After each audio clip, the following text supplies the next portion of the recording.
Hello everyone, welcome to day 11। आज हम लोग देखेंगे पाइथन में लिस्ट के बारे में। लास्ट टाइम हम लोग अपना फंक्शन जो है वो कंप्लीट कर लिए थे ऑलमोस्ट। अब इसमें जो भी बचा है वो एडवांस टॉपिक बचा है। क्या करते हैं कि इसको फंक्शन को अभी के लिए स्टॉप करते हैं और आगे देखते हैं हम लोग लिस्ट को। तो सबसे पहले एक नई फाइल बना लेते हैं डे 11 नाम से लिस्ट।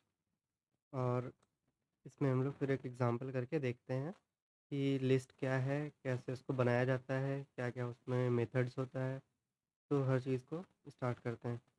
तो सबसे पहले क्या करते हैं, हाँ, एक चीज़ और यहाँ पे टाइमर स्टार्ट कर लेते हैं। इसको क्लियर करके स्टार्ट करके पिन कर देते हैं। ठीक है। हाँ, तो क्या करते हैं कि लिस्ट बनाते हैं। तो लिस्ट होता क्या है, सबसे पहले ये देख लेते हैं।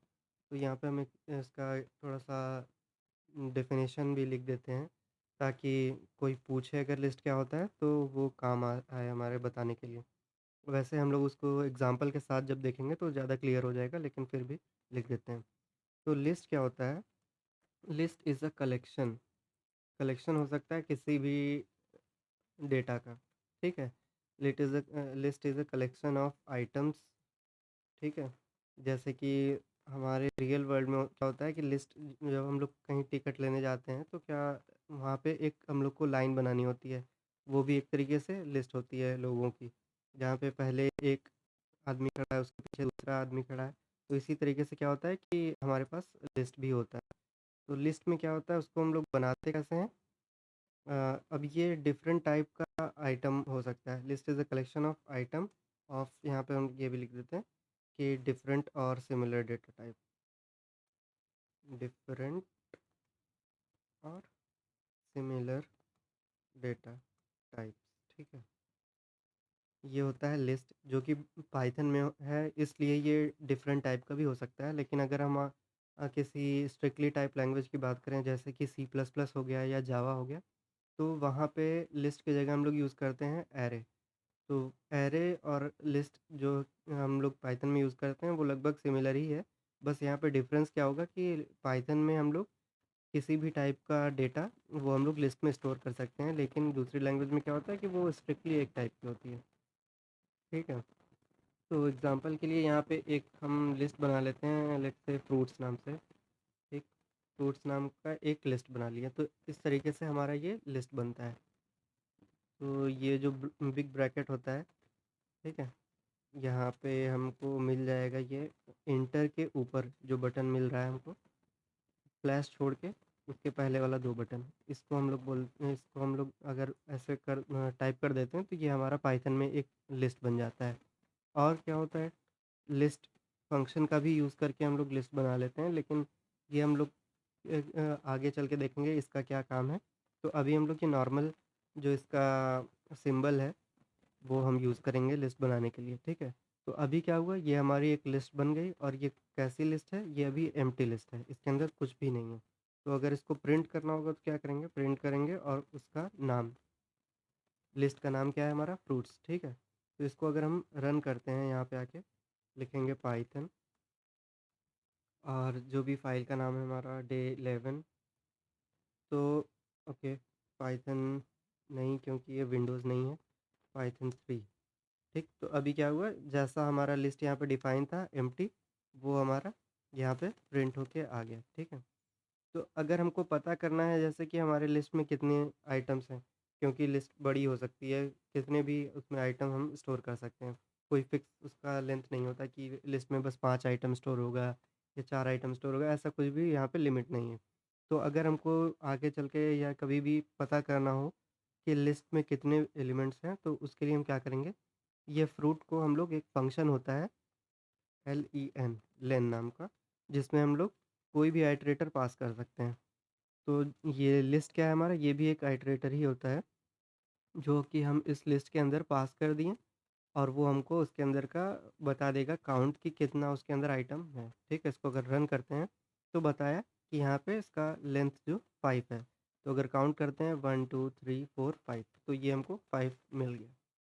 तो इस तरीके से हम लेंथ का मतलब लिस्ट का लेंथ निकाल सकते हैं।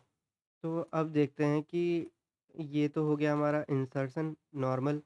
ये कैसे हुआ कि जब हम लिस्ट बनाए अपना, तभी हम उसमें जो भी हमको एलिमेंट रखना था वो रख दिए और उसको कॉमा से सेपरेट कर दिए। तो कॉमा सेपरेटेड हमारा लिस्ट आइटम्स होता है। अगर हम यहाँ पे 2 आइटम लिख देते हैं इस तरीके से, ठीक है? यहाँ पे, तो क्या होता कि पहले तो हमारा ये एक एरर दिख रहा है यहाँ पे कि ये प्रॉपरली क्लोज़ नहीं है। तो इसको अगर हम रन करते हैं यहाँ पे तो क्या होगा? हमको यहाँ पे देखो जिस जगह हम लोग कॉमा नहीं लगाए थे, सेम वही एरर आ गया कि यहाँ पे हमारा perhaps you forgot a comma कि यहाँ पे हम एक कॉमा मिस कर दिए, ठीक है? तो ये हो गया हमारा अ, लिस्ट डिफ़ाइन करना। अभी लेकिन अगर हम इस लिस्ट का टाइप देखें तो क्या बता रहा है? फ्रूट जो है हमारा वो लिस्ट है किस टाइप का? इंटीजर्स का, ठीक है? क्योंकि इसके अंदर हम लोग इंटीजर डिफ़ाइन किए हैं। अगर यहीं पे हम 7.5 कर देते हैं तब क्या होता? इसको अगर हम रन करते हैं, तो भी हमारा लिस्ट एकदम प्रॉपर्ली काम कर रहा है, कोई एरर नहीं आ रहा। अब अगर देखें, तो बता रहा है कि अननोन टाइप का है। क्यों अननोन टाइप का बताने लगा यहाँ पे? क्योंकि अब यहाँ पे इंटीजर तो था ही, उसके साथ-साथ हमारा फ्लोटिंग पॉइंट में जो वैल्यू थी, वो भी आने लगी। अब हम यहाँ पे चाहें कुछ स्ट्रिंग में, जैसे कि यहाँ पे एप्पल लिख दें, तो क्या होगा?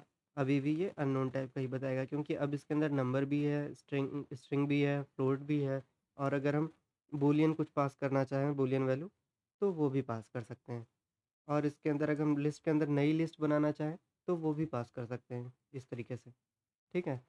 और भी इसमें हम लोग मतलब कुछ भी किसी भी टाइप का डेटा लिस्ट के अंदर स्टोर कर सकते हैं। तो ये तो हो गया हमारा लिस्ट को बनाते टाइम कैसे उसमें इनिशियलाइज़ करते हैं वैल्यू वो। तो अब इसका हम लोग यूज़ कहाँ करेंगे?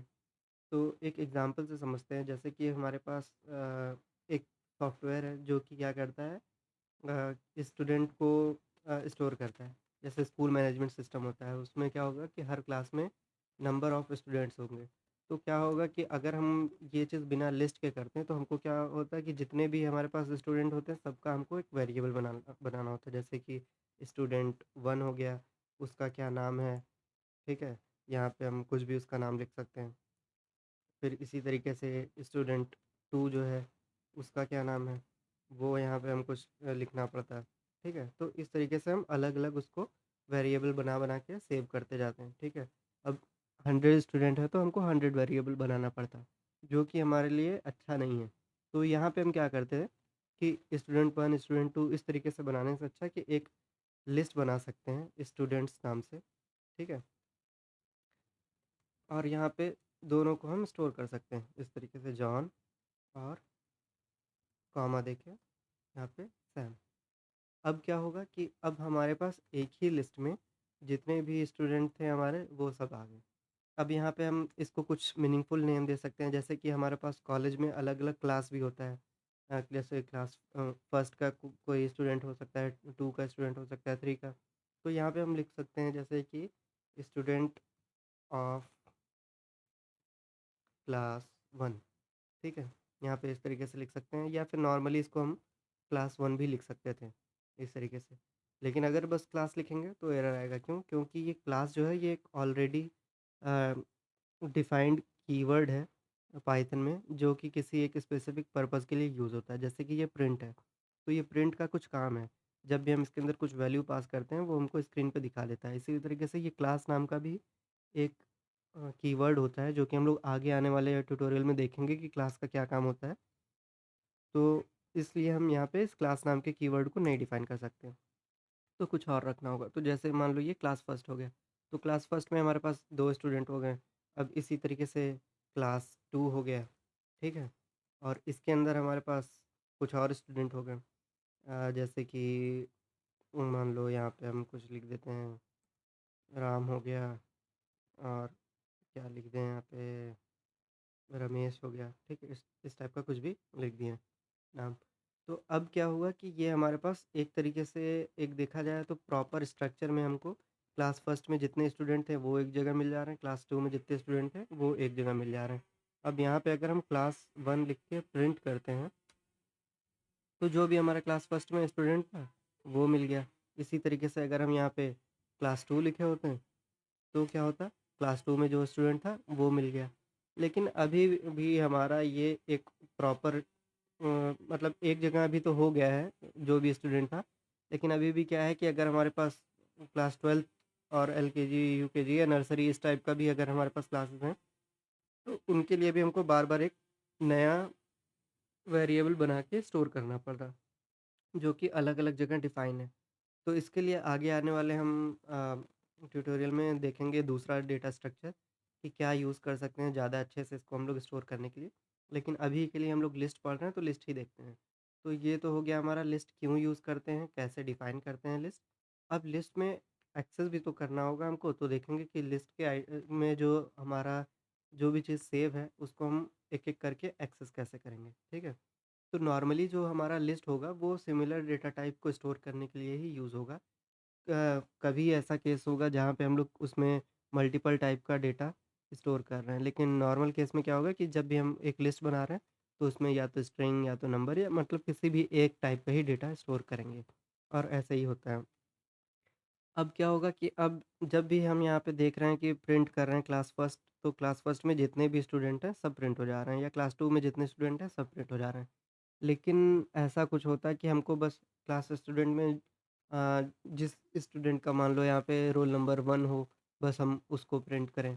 फिर रोल नंबर 2 हो, बस हम उसका नाम प्रिंट करें। तो इस तरीके से भी कुछ करना होगा हमको, ठीक है? तो अब क्या होता है कि लिस्ट में क्या होता है, जो भी आइटम स्टोर होते हैं वो एक इंडेक्स पे स्टोर होते हैं। इंडेक्स से क्या मतलब कि लिस्ट पे हमको ट्रैवर्स करने के लिए हमको कितना स्टेप चल के जाना पड़ेगा, ठीक है? इसको नॉर्मल टर्म में ये समझ लो कि एक लिस्ट क्या है, वो एक कंटीन्यूअस कलेक्शन होता है। अगर हम इंटरनली इसको समझना चाहें कि वो मेमोरी में कैसे स्टोर होता है, तो मेमोरी क्योंकि हमारी जो कंप्यूटर की मेमोरी होती है या किसी भी हार्डवेयर की मेमोरी होती है, वो हमारा एक ऑर्डर में चलती रहती है। जैसे कि उसका कुछ एड्रेस होता है, वो मान लो कि एड्रेस 1 है, वहाँ से स्टार्ट हुआ, तो उसके बाद 2 होगा, उसके बाद 3 होगा। तो लिस्ट क्या होता है, वो भी हमारा एक कंटीन्यूअस ऑर्डर में ही स्टोर होता है। तो ये जो इस नाम से हम क्लास फर्स्ट नाम से एक लिस्ट बनाए हैं, ये हमारे एक जो भी वेरिएबल है, उसका एड्रेस होगा, ठीक है? कि कहाँ पे हमारा ये मेमोरी में ये लिस्ट 1 नाम का वेरिएबल सेव है। अब लिस्ट 1 पे क्योंकि ये कंटीन्यूअस ऑर्डर में स्टोर होता है, तो हमको पहला आइटम एक्सेस करने के लिए हमको कितने स्टेप जाना पड़ेगा? तो यहाँ पे पहला आइटम स्टेप करने के लिए हमको कितने स्टेप जाना पड़ेगा? 0 और यहाँ पे जाना होगा तो 1 छोड़ के फिर यहाँ पे आना पड़ेगा, तो हमको 1 स्टेप चलना पड़ रहा। तो जितने स्टेप हमको रिक्वायर्ड होते हैं किसी अ, मेमोरी एड्रेस पे किसी वेरिएबल को एक्सेस करने के लिए लिस्ट में, वही हम यहाँ पे मेंशन करते हैं जिससे कि हमको उसका वैल्यू मिल जाता है कि जैसे जॉन था, जॉन एकदम स्टार्टिंग में है, तो हमको कोई भी स्टेप नहीं चलना पड़ा, स्टार्टिंग में ही मिल गया। तो हम यहाँ पे लिखेंगे 0। तो क्लास फर्स्ट में जो सबसे पहले स्टोर था, वो कौन था? जॉन था। तो अगर हम इसको रन करते हैं, तो हमको क्या मिल गया? 0 मिल गया। अब हमको सैम प्रिंट करना होगा तो एक स्टेप चल के जाना पड़ेगा, मतलब जॉन से आगे बढ़ना पड़ेगा, तब हमको सैम मिलेगा। तो हम यहाँ पे लिख सकते हैं 1।